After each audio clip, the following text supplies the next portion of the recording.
This next quarterback, what was he last year? He was 11th last year. Another dropper. What's your ceiling tier last year for this quarterback, and now he is in the crapper? Get off the pot. Number 23 for you is? Daniel Jones, New York Giants. Maybe the hardest guy to peg in this whole list for my money. I told you that before we started the pod, right? And it really is because of your bias. Well, your Giants bias. I am Giants bias. What Maybe you Daniel want Jones him bias. to be. Certainly, I do turn on the film though, right? And I go, damn, there's a lot I like about Daniel Jones. I do. And then it's hard too because, like I told you, there's games where you just go, I don't care who we got a quarterback. Like, this is a joke. He can't get protected. They can't run the ball. They can't do anything.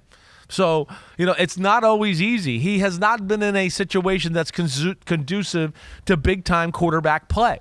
I would say that right off the bat. But I would say he's got Brian Daboll there, a head coach who did very well with Josh Allen. Right. Seems like that would be conducive. Is it just everything around Brian Daboll, or has even he contributed to some of the problems? Well, I think a little bit of both there. Year one, we saw what it did, right? And they went to the playoffs and, probably overpaid him, and they beat the Vikings, who probably were definitely overrated that year and all of that. Yeah, but he at least gave him a system and a plan to build on that first year without great weapons. And, of course, the stats weren't through the roof or anything like that. They played the complete football game. They managed the game to the utmost ability of what their football team was, and they pulled out some clutch wins, right? Yeah. Last year, schedule was tougher, certainly, especially the start of the year, right? And some of those teams they were playing, like, you weren't going to be able to just manage the game and beat the 49ers. Like, it didn't matter how well you manage it. And, and what was the game? It was 17-12, like, early in the fourth quarter. They were hanging around, right, without a marquee wide receiver or run game or anybody to protect him. So that's where I defend Daniel Jones, right? And, like, watching him next to Watson, as I did yesterday, there is no doubt who I would take there, right? I mean, I would take Daniel Jones. He's a better thrower. He's a better decision maker. He's quicker decisions. He's more consistent of a thrower. And then I think when you get into the absolute player of Daniel Jones, here's the big thing. He's big, he's tough, and he's an exceptional athlete. Right? And he's a better thrower and passer than he gets credit for. It's not sexy. It's not dynamic. It's a little machine-like. It doesn't look that cool. There's not a lot of sidearm. I wish there was some of that, right? He can't just flick the ball sometimes and give you those type of throws that we love to see. But, as far as being a pocket's pretty clean, throwing the ball on the money, making the right read, yes. Throwing the ball and making a big throw when you're about to get fucking drilled in the chest. Damn, Daniel Jones might lead the football in the last 5 years with throwing strikes while getting drilled in the chest, right? So those are the things I like him, But, the dynamic throwing, right? The sometimes locking on a receiver, dumb decision, and then I think maybe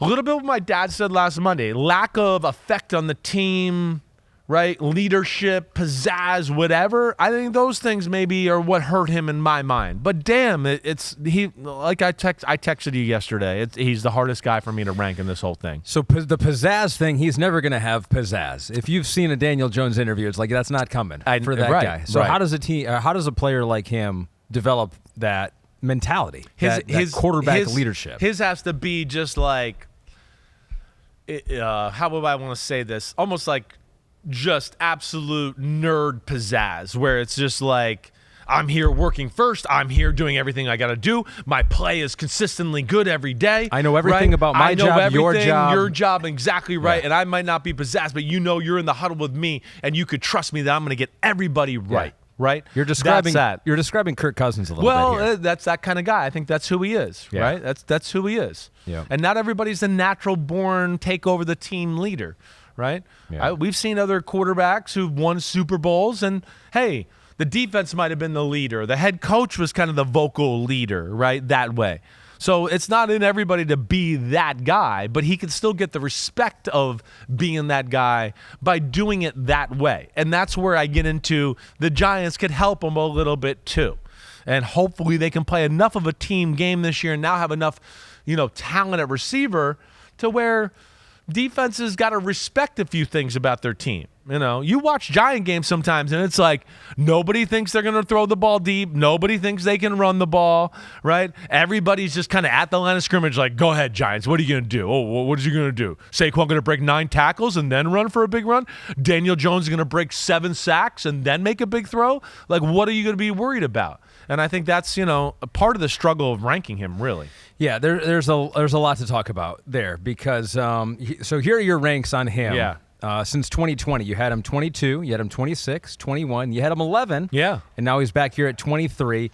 It's looking like maybe 2022 was an anomaly. The anomaly, right. The narrative on him is he's an average at best quarterback who's paid like a top 10 quarterback because he won that one playoff game versus that Vikings defense. And even in that year, Pete notes here, Jones had fewer touchdown passes than games played in 2022. Yeah, he had 16 touchdowns that year? He had 15 touchdowns in 16 games played. Right. So we just, I mean, at a certain point, you're just like, this guy is who he is, and maybe that guy is a below average. You have him 23 again this year, a below average starting quarterback in the NFL. It is tough. I guess the part of me is I don't. Here is what I think I would say.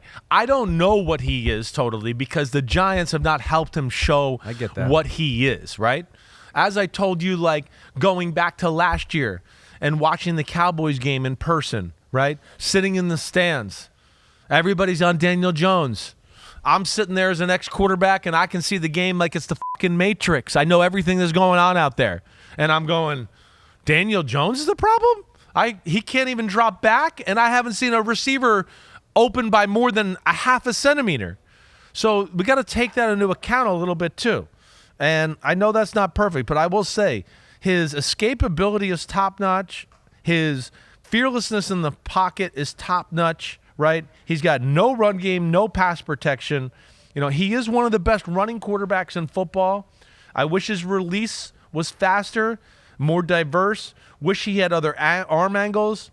You know, it's not like when you watch him, he's missing plays. I don't sit there and go, like I've said with other guys so far today, where I said with Fields and Watson, I could watch a game, almost every game, and go, you got to hit that. He's open. Why did you miss that throw? He was wide open. If something's there for Daniel Jones, he usually hits it. Yeah. Or at least is looking in that way. He's not trying to make that exactly play. Right. Or it's not far off. It's not egregious. And that's, I guess, the best way, you know. And then the last thing I wrote is they are allowed to help him, as you've heard me say a million times this They're trying offseason. to do that. Yep. They're trying to keep him upright and healthy. Health is one thing that he has not been able to maintain just and that's year another since part of this as well. No doubt about it. Not been able, but, you know, the offensive line has something to do with that. Too. They've tried to help out there with John Runyon, Aaron, Stinney? Yep. And Jermaine Illuminor. Yeah. I think they got more depth and versatility here. You lost Saquon, but you got Malik Neighbors. Yeah, that's right. I'm excited about that. I think that's going to be big for them. Here's all the injuries for Daniel Jones. I think they're they're a running back by committee type of football team, all in all. And then I think when you put Neighbors, Hyatt, Wan'Dale Robinson, right, Darius Slayton, I go, that's a pretty good. It's an underrated group of receivers that I don't think people realize like has a chance, I think, to be something a little bit here. But you know, he is too fearless in the pocket and a little too like, wait, you broke the tackle now, okay, but there's nowhere else to go and there's 7 guys coming at you and their shoulder pads are down and they're ready to crush you. Like, go down. Like, don't do that, right? Fumbling the football, right? At times, you know, maybe careless in a bad turnover in a big situation. That's not been necessarily where he's thrived totally there. We'll see. It's a shit or get it off the year shit or get off the pot year for Daniel Jones. So they would get free up $19.3 million next year by cutting Jones in the offseason. Yeah. They would still be on the hook for a $23 million injury guarantee if he cannot pass a physical. So if they're out of it, as the year is going, there's a good chance. You could see them like the same Russell Wilson type thing where it's just like, hey, we're not going to play you. Right. Matt Ryan a few years ago with the Colts. Matt Ryan, I don't think that. I don't think that would be shocking to me.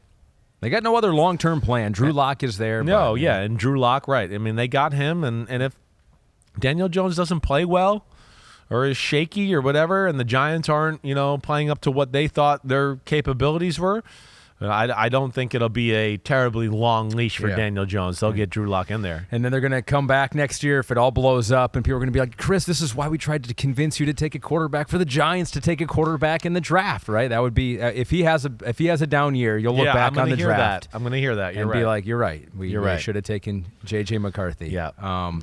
But Drake May still will be bad, is what Pete says in my ear. Yo, what's up? Thanks for watching, homies. You know it's the off-season, but there's no off-season with Chris Simms Unbuttoned. It's the NFL. It goes all year around, all right? So hit subscribe, please, to hear my thoughts on your favorite team, your favorite quarterback, and, hey, how this season might unfold as we get ready for the 2024 season. We got a better picture, clearer look now that the draft is over, free agency. We know who's playing quarterback for certain teams. So, again, thanks for watching, and remember to subscribe. Peace out, homies. Check you out soon.